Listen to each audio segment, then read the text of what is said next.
Bonjour à tous, bienvenue à Agadir pour la 11e édition du Morocco Desert Challenge. Ce qui a débuté il y a 11 ans en Libye est devenu le Morocco Desert Challenge et c'est le deuxième plus grand rallye raid au monde. À nos côtés, l'organisateur Gert Buzon. On est donc à Agadir, au Maroc. Gert, quand on regarde ce square, il nous semble qu'il a explosé. Que s'est-il passé? Je n'ai aucune idée. L'année passée, c'était notre 10e anniversaire et je croyais qu'on était au top. On avait 800, 850 personnes. Je pensais que ça ne deviendrait pas plus grand. Mais dès l'ouverture des inscriptions pour 2019, ça a été un véritable tsunami. Et après 2 mois, on a déjà dû clôturer les inscriptions parce qu'on était déjà complet.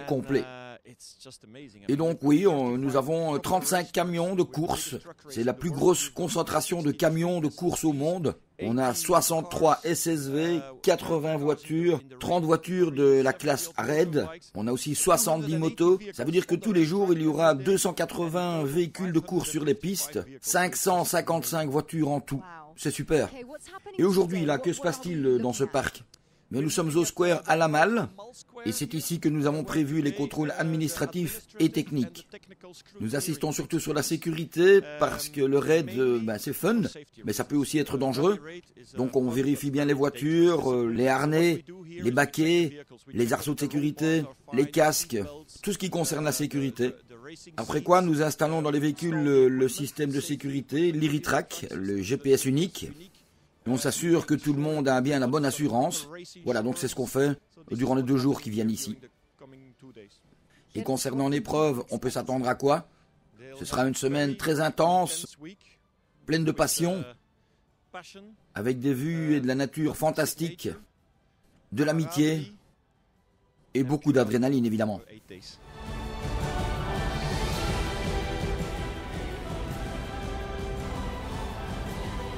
11 étapes donc au programme de ce Morocco Desert Challenge.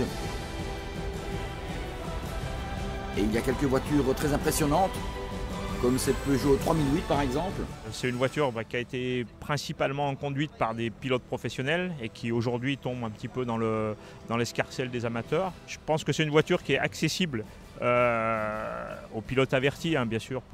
On ne peut pas débuter avec un 3008. Mais voilà, aujourd'hui, on est en train de démontrer que cette voiture-là pourrait être pilotée par beaucoup de pilotes qui veulent se faire plaisir. Ou encore la Ford de l'ancien vainqueur, Uretnicek.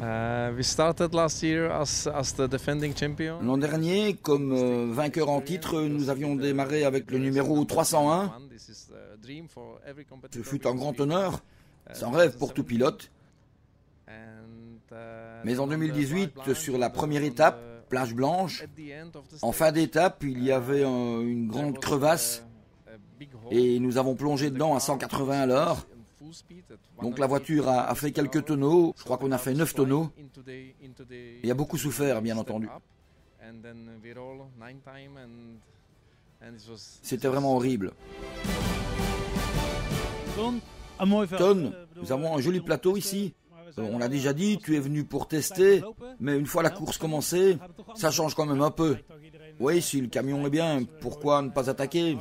Oui, j'ai besoin de compétition là. Et il y a plein d'autres pilotes qui peuvent jouer devant, donc ce ne sera pas facile.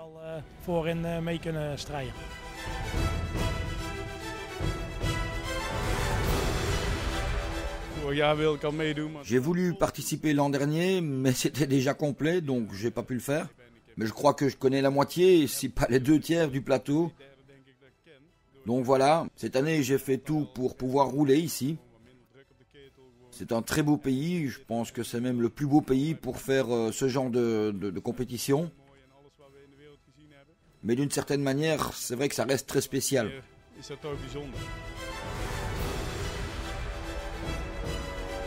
C'est la 2e année que nous sommes présents, également comme sponsor. Et la raison pour laquelle nous sommes là, c'est parce que nous cherchions un événement où nous pourrions montrer nos produits à plusieurs pays, bien entendu au bénéfice de l'image de Rimax. Alors nous avons pris contact avec Geert Buzon et il y a eu directement un déclic. C'est un événement vraiment fantastique et il n'y a pas que le côté sportif qui compte ici ou la compétitivité, mais aussi une belle atmosphère et pleine de choses plaisantes. Et voilà, ça nous convenait parfaitement. Première liaison donc entre Agadir et Plage Blanche, et c'est là que ça commence, avec 217 km en direction de Abaté. Le Dakar a son lac rose et le Marocco Desert Challenge a sa plage blanche.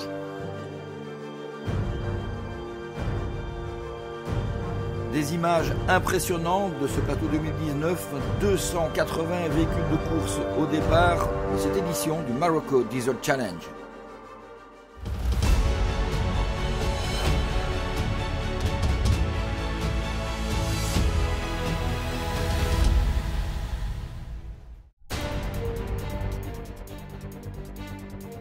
Et nous commençons avec les motos, avec un départ donné à midi, à marée basse.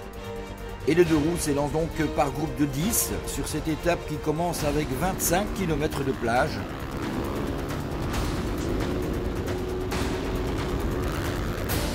On est donc à fond pendant 25 km.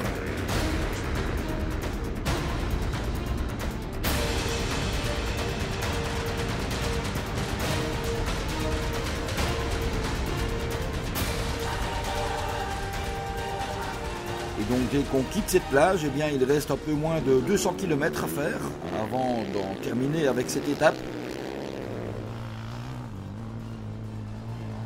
Et c'est Skyler House qui remporte cette première étape vers Abaté, ici à l'image, le 104.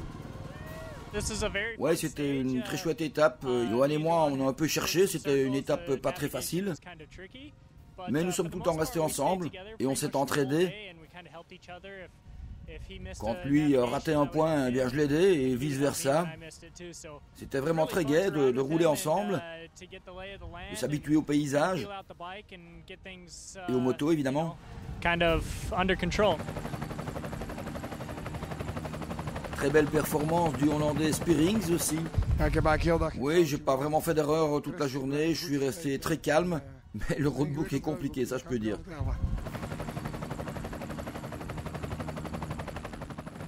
Voici donc le premier classement de ce Marocco Desert Challenge 2019 avec donc Skyler, l'américain, en tête devant l'espagnol Johan Pedrero et le hollandais Spearings.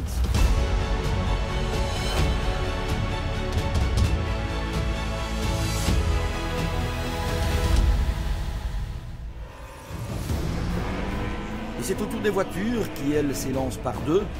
Et comme on l'a dit, quelques voitures très impressionnantes au départ de ce Marocco Desert Challenge. 80 voitures au total, 30 dans la catégorie Raid, un sacré plateau. Hein.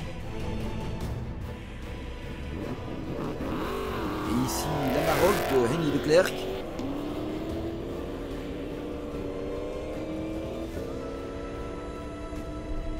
Et ici à l'image, le Toyota Hilux qui sort des ateliers Overdrive, aux couleurs Rimax, piloté par le Belge Vincent Thijs, qui terminera 8e de cette première étape.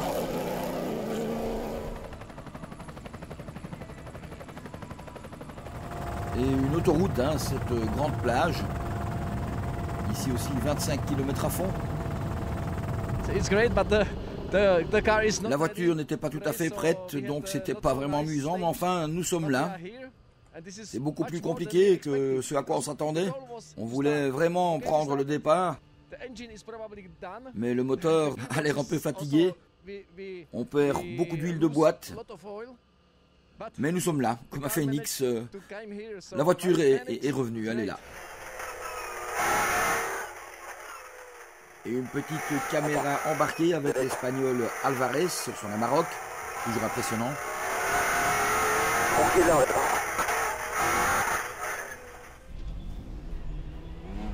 Et ici cette belle Peugeot 3008, ex-Sébastien Loeb, vraiment une très belle auto. Et au départ de l'étape de laquelle Paulo Ferreira sortira vainqueur.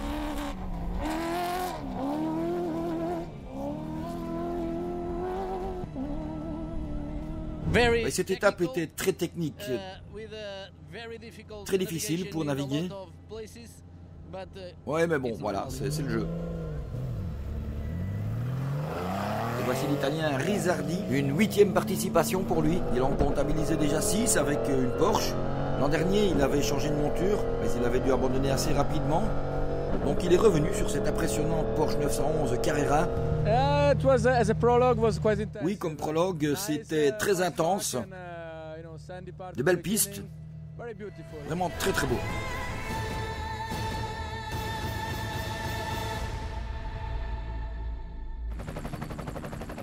Et le classement auto donc de cette première étape vers Rabat avec Ferreira devant Van Loon et Besson.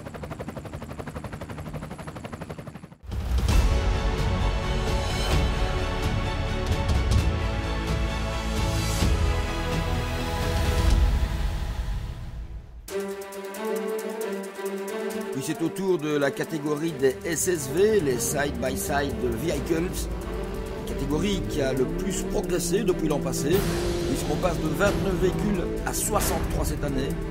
Vraiment impressionnant ces petits buggy, véritable petite bombe.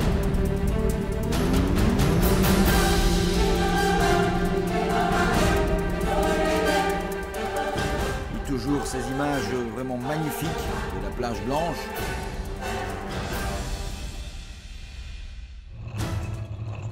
Et nous embarquons avec le vainqueur de l'an dernier, Mark Lowers, qui cette année a décidé de le faire tout seul. C'est une première pour lui. Il a déjà fait en camion, en voiture et en moto, et cette fois donc tout seul, en SSV. C'était pas facile, très peu visible au sol, malgré le passage des motos. Sur les dalles rocheuses, ça marquait pas du tout. Bon, enfin, après, on n'est pas là pour suivre des traces non plus, on est là pour suivre un roadbook.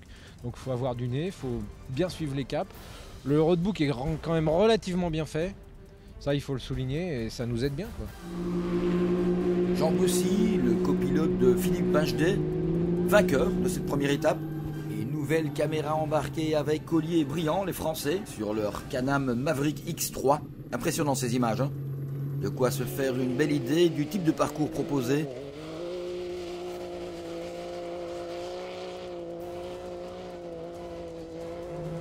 Il y a l'interview, le Suisse Vincent Gonzalez, 7e de l'étape. Vraiment, on s'est amusé du début à la fin, des très très beaux parcours, c'était vraiment très chouette.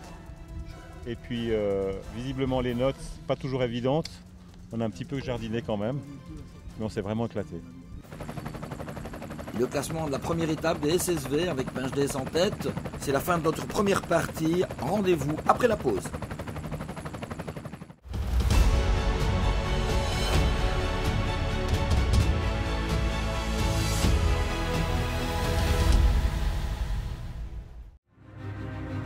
Et nous revenons donc sur ce Marocco Desert Challenge 2019 avec au départ cette fois les camions.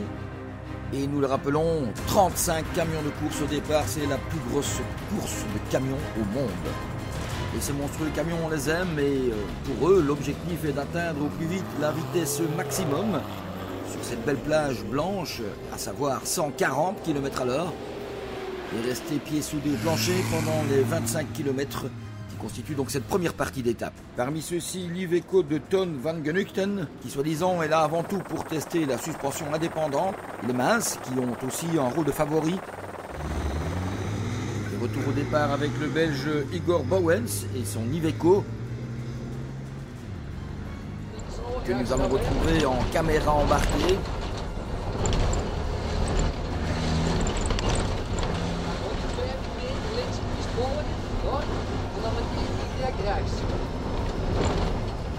Bowens n'a peut-être pas le camion le plus rapide, mais il est capable de faire la différence avec ses qualités en termes de navigation. Et on retrouve le Hollandais Gert Huizing sur son chrono, 2e de l'étape. On a perdu un peu de temps en cherchant un peu notre route, mais on finit la 2e étape 2e et c'est très bien. Et voici le vainqueur de cette première étape, vainqueur l'an dernier, Martin van den Brink. Apparemment, c'était pas très facile comme navigation aujourd'hui. Oui, exactement. Mais on doit rapidement retrouver la route quand on fait une erreur. Et donc, on s'est retrouvé avec d'autres concurrents, avec le désavantage alors d'être dans leur poussière. Mais après, à leur tour, ils ont fait des fautes et puis on roulait devant et on ne souffrait plus de ce problème de poussière. Magnifique paysage, des décors vraiment fantastiques pour cette première étape, on le voit. Et voilà un joli plan qui fait qu'on se rend bien compte à quel point l'équipage camion est secoué.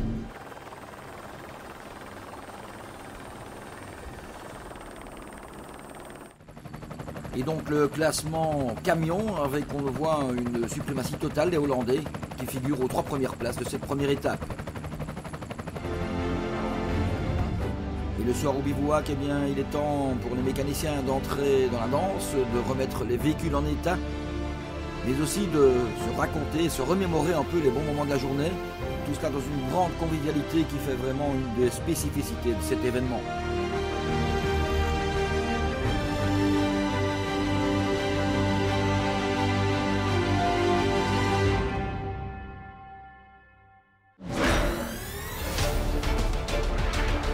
En route maintenant pour cette deuxième étape de Abate à Smara.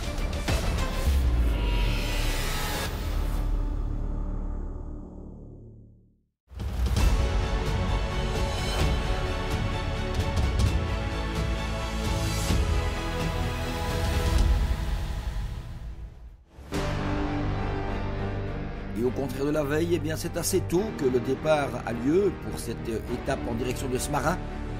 Et comme on peut le constater, la poussière est omniprésente, du brouillard aussi. Des conditions qui vont pas mal gêner les participants, notamment les motos, qui doivent composer avec cette poussière qui reste collée sur les visières. Donc la visibilité n'est vraiment pas excellente.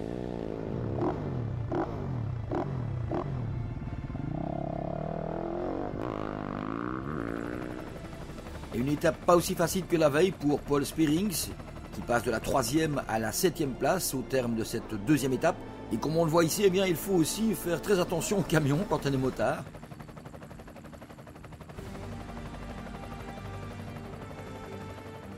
Et toujours ces images extraordinaires du paysage du Sahara marocain. Il y a 3 étapes dans le Sahara sur cette édition 2019.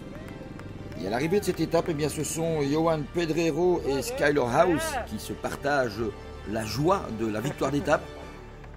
That's fast. Oui, c'est très rapide. Une journée de folie, avec une première partie très difficile, forcément, à cause du brouillard. Et puis après le refueling, tout allait bien. Mais après, j'ai connu quelques problèmes de frein. Le frein arrière ? Oui, le disque était complètement détaché, mais bon, ça allait. J'avais un bon feeling et je me suis vraiment bien amusé. Pedrero et House ex aequo pour cette deuxième étape. Et comme on le voit, ils ont déjà largement fait le trou.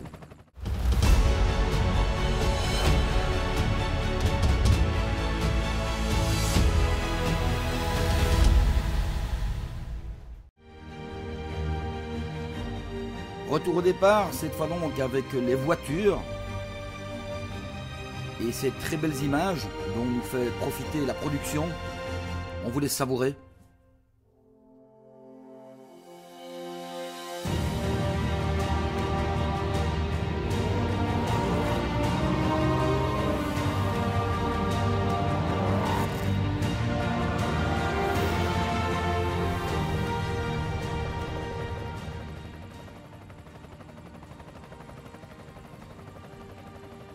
Et avec toujours ce brouillard épais qui rend les choses un peu plus compliquées.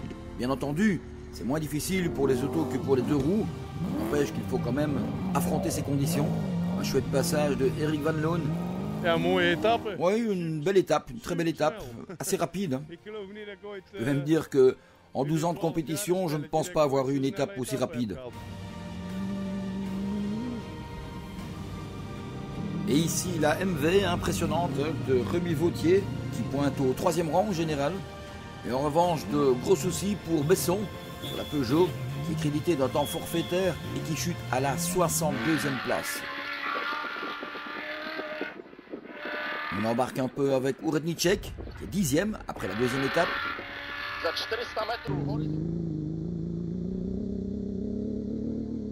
Et on le le voit, une grande variété de voitures, ça c'est assez sympa. Comme par exemple cette Bowler de Stefan Karmans et Ariane Van Til. Ils sont 70e après cette deuxième étape.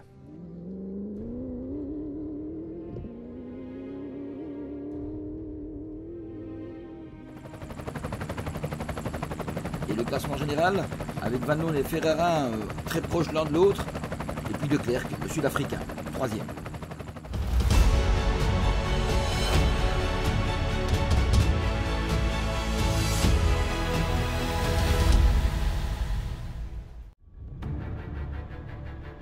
Et c'est au tour des SSV d'affronter maintenant ce fameux brouillard de début d'étape, qui eux aussi va un peu les gêner forcément.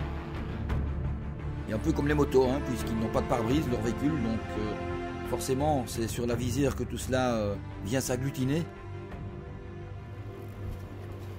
Et ici Mark Lowers qui remonte jusqu'à la 2e position. Eigenlijk beter dan verwacht. Oui, c'est mieux que ce à quoi je m'attendais. C'était un parcours assez rapide, donc c'est pas vraiment fait pour les SSV parce qu'on a une vitesse limitée. Mais bon, il y en a pas beaucoup qui m'ont passé, donc je pense que c'est bien. Tu es 2e. Oh, 2e. Oh, pas mal, pas mal. Et c'est Richard Doux, le 219, qui mène la course actuellement. Et ici Gonzalez, toujours dans le top 10, 6e pour être précis, à moins de 20 minutes du leader. Et l'Espagnol Herrador, 3e, que l'on retrouve à l'interview à l'arrivée de cette étape. Oui, on se sentait très à l'aise aujourd'hui. Beaucoup de navigation et un roadbook parfait aussi. Vinjdez toujours en tête devant Lowers et Herrador. Mana, Benarok et Gonzalez complètent le top 5.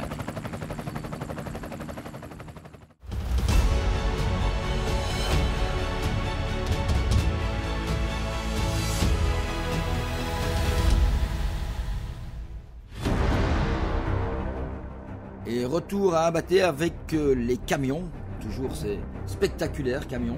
Une très bonne étape pour les Maz. Et victoire d'étape pour Vjazovic sur ce Man, 503. Sur cet autre Man, Wisniewski est 3e. Van Geneugtem ici en dérive, 7e. Très beau passage ici pour Oliveco hollandais. Vanmorgen ging het goed. We zijn in de mist begonnen. Oui, ce matin ça allait très bien. Beaucoup de poussière, du brouillard. Enfin, il n'y avait pas de virage. Et puis pour le lunch, on a mangé ces fameux sandwichs réputés dans ce désert ici avec cette organisation. C'est une belle histoire, j'avais beaucoup entendu parler de ça. Et puis en deuxième partie, nous avons subi une crevaison. Pour Igor Bowen, c'est bien, tout allait bien pour lui. Et il parvient pour sa part à éviter les crevaisons et ça lui fait quand même gagner certainement environ un quart d'heure par roue qu'il ne doit pas changer.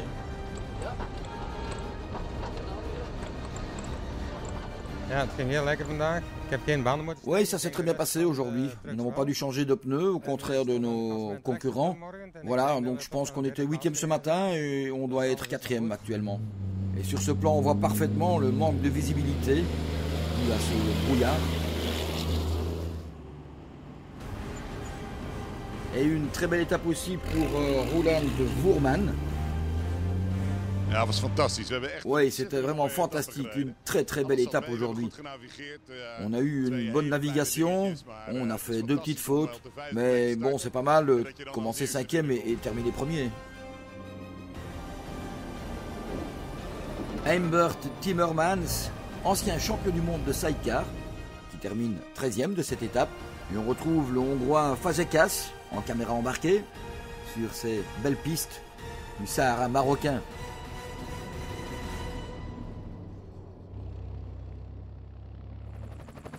Et au général, donc, c'est Voormans qui mène la danse devant Versluis, à moins de 4 minutes, et Bowens.